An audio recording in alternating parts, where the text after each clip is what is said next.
Hello दोस्तों, नमस्कार। आज है 25 जून और हम 25 जून से बनने वाले करंट अफेयर की क्वेश्चनों पर डिस्कस करने वाले हैं। अगर आप हमारे चैनल पर नए हैं तो हमारे चैनल को सब्सक्राइब करें, वीडियो को लाइक करें, शेयर करें और कमेंट करें। चलिए, आज का पहला क्वेश्चन है कि हाल ही में पेंशन निधि विनियामक और विकास प्राधिकरण के नए अध्यक्ष के रूप में किसे नियुक्त किया गया है? तो ये किया गया है शिव सुब्रमण्यम रमन को। इसको किया गया है शिव सुब्रमण्यम रमन को। शिव सुब्रमण्यम रमन ने 20 जून 2025 को औपचारिक रूप से पेंशन फंड नियामक और विकास प्राधिकरण के अध्यक्ष रूप में पदभार ग्रहण किया है।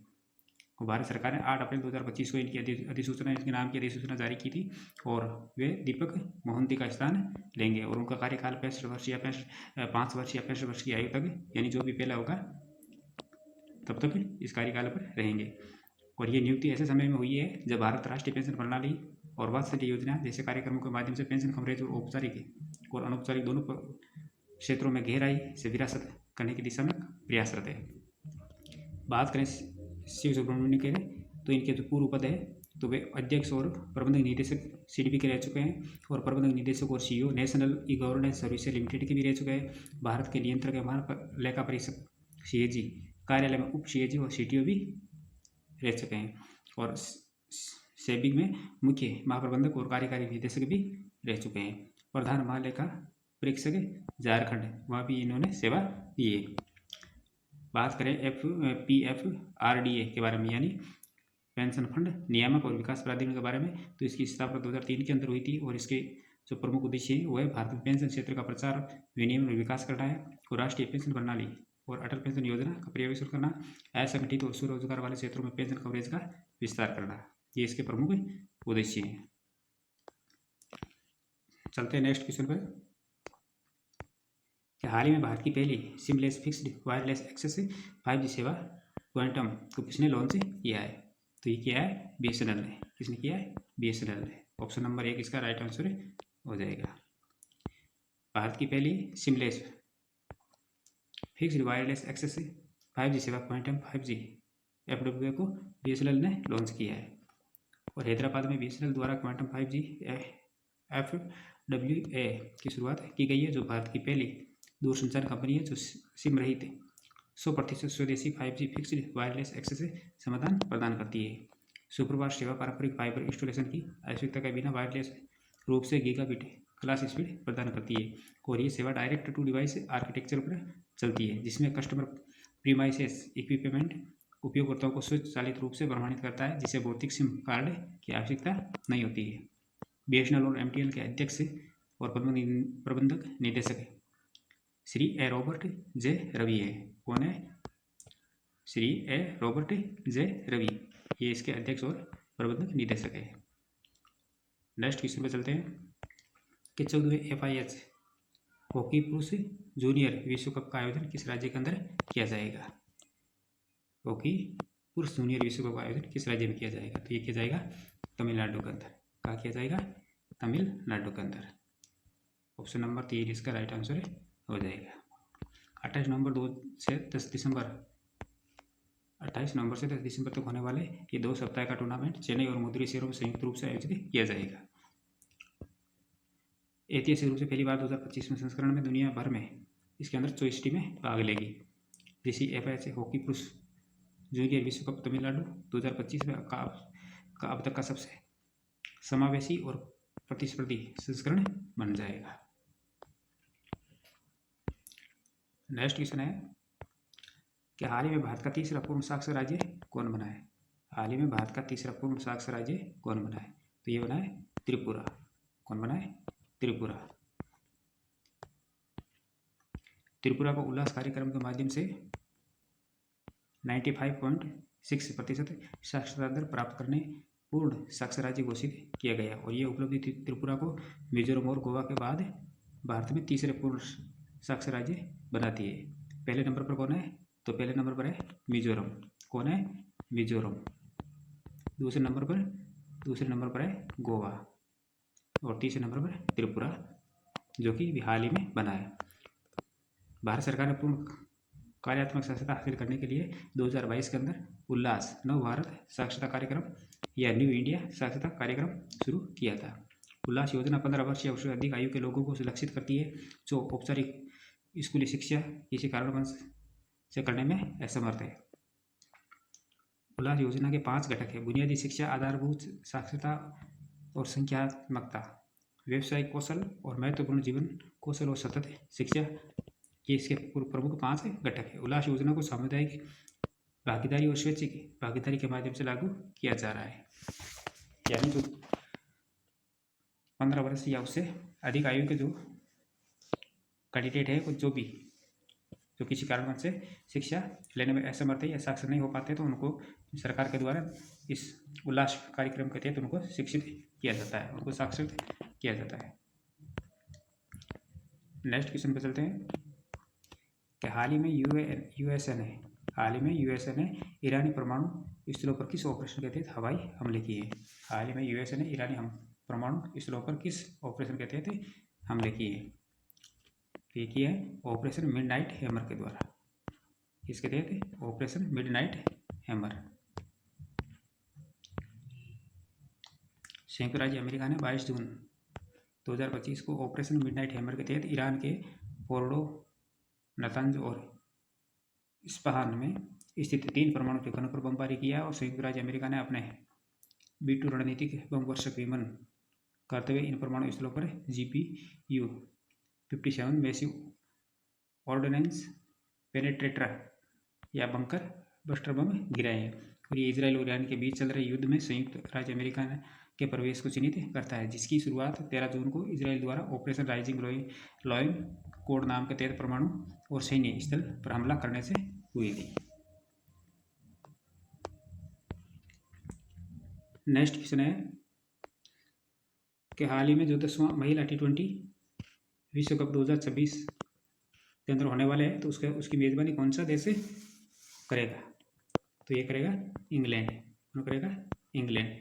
2026 के अंदर जो 10वां महिला T20 विश्व कप होगा उसकी मेजबानी करेगा इंग्लैंड। 10वें ICC महिला T20 कप 2026 12 जून से 5 जुलाई 2026 तक इंग्लैंड के अंदर आयोजित किया जाएगा। ये सबसे बड़ा विश्व कप होगा जिसमें 12 टीमें प्रतिष्ठित ट्रॉफी पर अपना कब्जा जमाने के लिए प्रतिस्पर्धा करेगी। न्यूजीलैंड की महिला क्रिकेट टीम, जिसे व्हाइट फन्स के नाम से जाना जाता है, गत चैंपियनशिप उन्होंने 2024 के अंदर 9वां महिला T20 विश्व कप जीता था और फाइनल में दक्षिण अफ्रीका को हराकर अपना पहला T20 विश्व कप जीता था।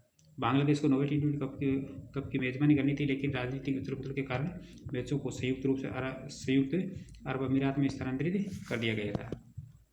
10वें विश्व कप का उद्घाटन मैच 12 जून 2026 को एजबेस्टन में मेजबान इंग्लैंड और श्रीलंका के बीच होगा और भारत का मुकाबला 14 जून को एजबेस्टन क्रिकेट ग्राउंड पर पाकिस्तान से होगा। नेक्स्ट क्वेश्चन है कि हाल ही में कौन सेना देशों में 150 टेस्ट विकेट लेने वाले पहले एशियाई गेंदबाज बने? हाल ही में कौन सेना देशों में 150 टेस्ट विकेट लेने वाले पहले एशियाई गेंदबाज बने? तो ये बने जसप्रीत बुमराह। कौन बने? जसप्रीत बुमराह। ऑप्शन नंबर 1 इसका राइट आंसर हो जाएगा। भारत के तेज गेंदबाज जसप्रीत बुमराह ने क्रिकेट इतिहास में एक नया कीर्तिमान स्थापित करते हुए सेना देशों में दक्षिण अफ्रीका, इंग्लैंड, न्यूजीलैंड और ऑस्ट्रेलिया में 150 विकेट लेने वाले पहले एशियाई गेंदबाज बन गए हैं। और ये ऐतिहासिक उपलब्धि उन्होंने हेडिंग्ले इंग्लैंड में चल रहे टेस्ट मैच के दौरान हासिल की है, जहां उन्होंने शानदार 5 विकेट झटके और खुद को आधुनिक युग के सर्वश्रेष्ठ तेज गेंदबाज के रूप में एक बार फिर स्थापित किया है।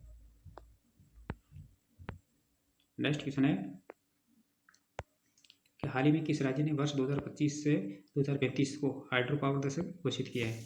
हाल ही में किस राज्य ने वर्ष 2025 से लेकर 2035 तक को हाइड्रो पावर दशक घोषित किया है? ये किया है अरुणाचल प्रदेश ने। किसने किया है? अरुणाचल प्रदेश ने। ऑप्शन नंबर 1 इसका राइट आंसर हो जाएगा।